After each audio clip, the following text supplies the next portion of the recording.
Governador, o senhor, de alguma forma, apoiou o presidente Bolsonaro em 2018. A primeira pergunta é essa: o senhor se arrependeu desse apoio? E uma segunda pergunta é: qual a avaliação que o senhor faz do governo Bolsonaro, de maneira geral, e na gestão da pandemia, especificamente?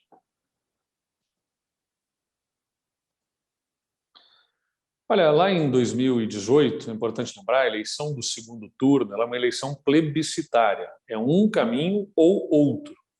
O outro caminho alternativo ao Bolsonaro, do PT, infelizmente, tinha frustrado muito as expectativas dos brasileiros, com envolvimento em corrupção, graves casos de corrupção, o ex-presidente preso, né, bilhões de reais que foram saqueados, inclusive devolvidos, denúncias comprovadas de corrupção ao longo daquele governo, e uma política econômica, que é importante lembrar, gerou 13 ou 14 milhões de desempregados, no momento em que o mundo estava crescendo. O mundo estava crescendo, os países emergentes estavam crescendo ainda mais, e o Brasil, por sua própria responsabilidade ou irresponsabilidade, como foi governado, especialmente ali nos anos do PT, acabou se lançando num buraco de recessão econômica entre 2015 e 2016, que tirou a renda do trabalhador, fechou empresas, desempregou muita gente.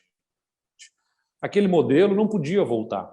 A outra alternativa, Bolsonaro, também não era boa. Não foi o meu candidato era Geraldo Alckmin, né? Foi o que eu defendi. Geraldo Alckmin, ex-governador de São Paulo, tinha uma posição sensata, sóbria, tenho certeza que seria um grande presidente para enfrentar essa pandemia, médico, inclusive, que é. Infelizmente, não foi o segundo turno. Eu não fiz um apoio ao Bolsonaro, eu declarei o voto. É diferente de apoiar, onde você faz campanha junto e defende o voto em Bolsonaro. Eu não pedi voto para Bolsonaro, não defendi o voto, eu votei como cidadão e expliquei o meu voto. E, evidentemente, mesmo assim, foi um erro, né? Porque a crueldade do presidente, a falta de empatia, né, a falta de humanidade dele se revelou, especialmente na pandemia, fatal. Milhares de vidas foram perdidas por conta de uma conduta irresponsável do presidente, simplesmente para sustentar a narrativa, para sustentar o seu discurso ideológico. E isso é tenebroso, porque a gente está falando de vidas humanas que se perderam porque o presidente não queria perder o discurso dele.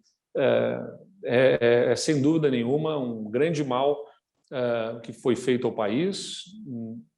Não dimensionávamos o tamanho que essa crueldade poderia significar para o país, porque não havia uma perspectiva de uma pandemia como essa, né, que nós enfrentamos, e precisamos corrigir esse erro. Agora, o que eu tenho salientado é que a volta de Lula não vai cicatrizar as feridas deixadas pelo Bolsonaro, porque, infelizmente, o ex-presidente Lula faz parte dessa história. A política trabalhada pelo PT sempre foi também a da divisão, do nós contra eles. Essa polarização é nociva? Uns contra os outros. Perdão. Essa polarização é péssima para o Brasil. A riqueza do nosso país está na sua diversidade, né? E a política precisa ser feita com respeito. Quando você perde tempo atacando as pessoas, se desvia o foco de atacar os problemas. É o que eu tenho salientado. Menos ataque às pessoas, mais ataque aos problemas. Se dispersa muita energia em confrontos ideológicos inúteis, estéreis, e se perde a oportunidade de avançar nas pautas mais urgentes, fazer reforma para reduzir o custo de se empreender no Brasil. A população quer emprego. Só que emprego você não cria por decreto, você não aperta um botão e gera emprego. A gente precisa criar um ambiente que favoreça a geração de emprego. E como é que é esse ambiente? Ele tem que ser um ambiente em que o empreendedor tenha menos burocracia, tenha uma carga tributária menor, mais razoável, que ele tenha estímulos para empreender.